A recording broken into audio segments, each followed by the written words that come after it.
Kids have a hard time believing I was as big of an idiot as I was when I was a kid. Fortunately for them and unfortunately for me, my parents are still alive and are able to communicate truth accurately of what I was. But I have to remind myself, my kids see me as a 45, 46-year-old man who's learned and made mistakes and has chosen for the last 25 years to follow the Lord. They don't know the young man who strayed, who struggled, and who sinned and found Christ by the grace of God and through the ministry of a church just like this. And I have to remind them, I was and am a struggler just like you. Let's learn to follow Jesus together. Yeah, man, I just say, gosh, it's just so weird that 45, 46 is so long ago, but it's just so important that your kids know that you're struggling too, that it's, Jesus talks about Christianity as the narrow road, and there are few that find it, and it's a difficult road. It's a hard road. It's not always easy to follow Jesus. It's easier to follow your desires. It's easier to follow your wants. And that's true in this case for a 45-year-old pastor. That's true in my case for a 53-year-old pastor. We have to constantly go against our desires. Otherwise, our desires will overwhelm us. And I think as a parent, it's important to let your kids know, look, I struggle too, but as your parent, I'm following Jesus. And I want to encourage you as a kid to follow Jesus. Because one day, you got to tell them, you're not going to have me around. You're going to have to face your own desires, your own demons on your own.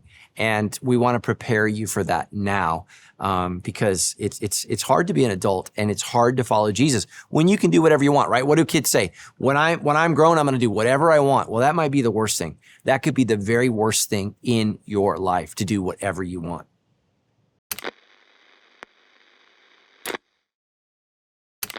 Listen to me, Little League is great. They will not morally shape your kid. Shoot, Boy Scouts is great, but it's not the church.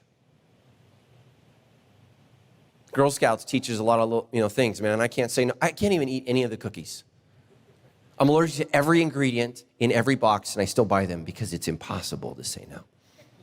Girl Scouts is amazing, but it's not the church. It's not.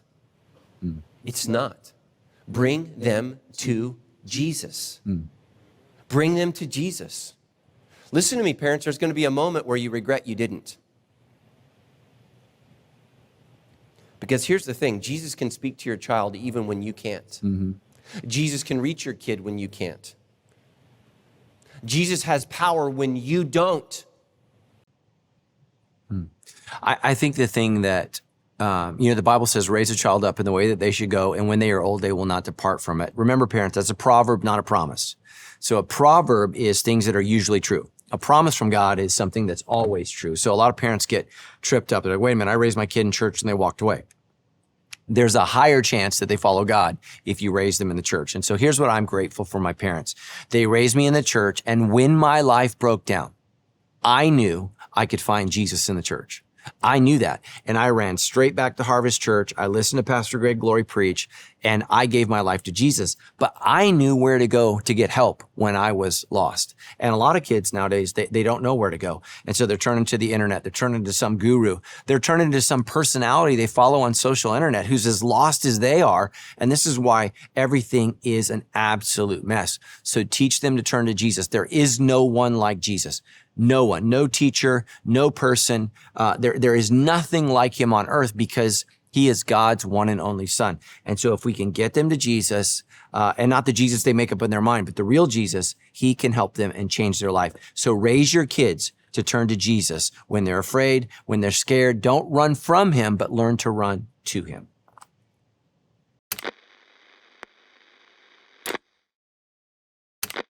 You got to know this, man. When you have a negative encounter with your kid, you got to deal with it, because they're not going to forget it. We were on vacation. Parents, you ever just decide, I want to take our kids on vacation? Then you do, and you're like, why did we take our kids on vacation? It's not vacation. Need more stress, more misery. So we took our kids on vacation, and maybe it's just me, but dads, I lost it. I know it's hard for you to believe because I'm so much like Jesus, but I don't know why you're laughing. That hurts. Dads, I lost my mind. Yes, I many lost my times. mind. And my superpower is I turn into the Incredible Hulk. And I literally went crazy on my son. And this is how I know I went crazy. Because as I was lunging towards my son, my wife dove. She dove. She was going to sacrifice her life for her son. She dove in the middle of us and yells out, "Don't do anything you'll regret."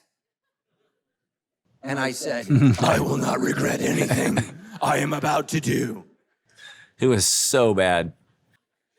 Those are dads. They're like, "Oh yeah, I've been there." Yeah. But you know what I told my son afterwards when I apologized? I said, "I'm so sorry for what I did and how I did it." I said, "Here's the thing that bothers me. 20 years from now, you'll not remember one of the good things we did on this vacation, but you'll remember Dad turning into the Hulk. And that bums me out because this vacation has been robbed from us." That's the power of negative emotions and negative encounters. And literally, you can have a great marriage and you get one fight, like, "Oh my gosh, it's destroyed forever," because they're powerful.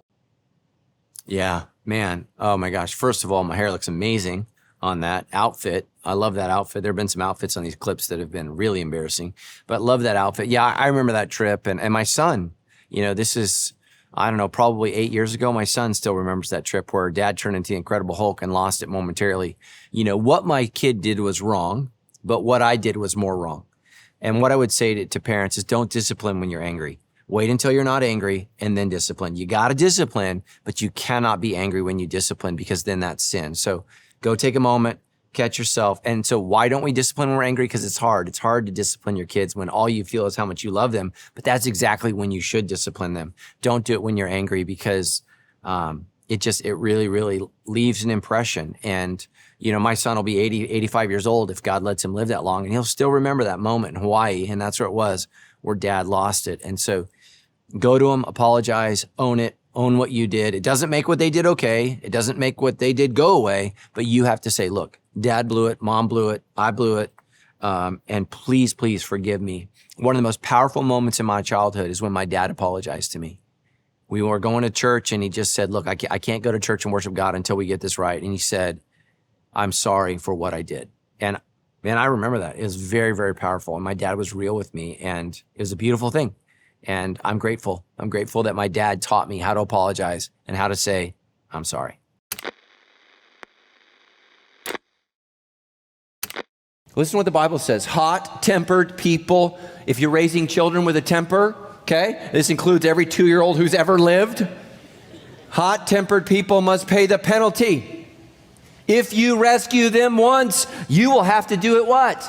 Again. Sometimes the best lesson is a wall. Right?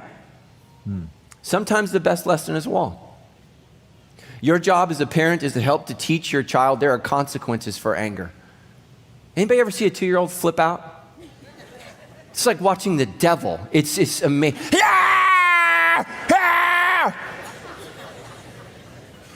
Like a kid will act like someone is stabbing them to death. And you said, only one more cookie. Right? Think about it. If you act like a 2-year-old, most of us would have a stroke. You should be like, So your kids have to learn to master their anger. Wow. It's a great message. My hair looks like a wet dog, man. I don't know what I was thinking there, but just great point, man. You gotta deal with your anger. I mean, I say it over and over again. Anger destroys everything. Anger's like milk. If you leave it out, it goes rotten. And so, just work on it. It's okay to be angry, but the Bible says, in your anger, do not sin.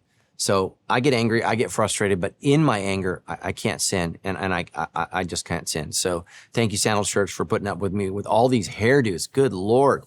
But parenting is not easy, but it is worth it. It is worth it. And just so grateful. Now my kid's going to have her own kid, and I get to watch her struggle. It's going to be a lot of fun. So love you guys. Thanks for watching.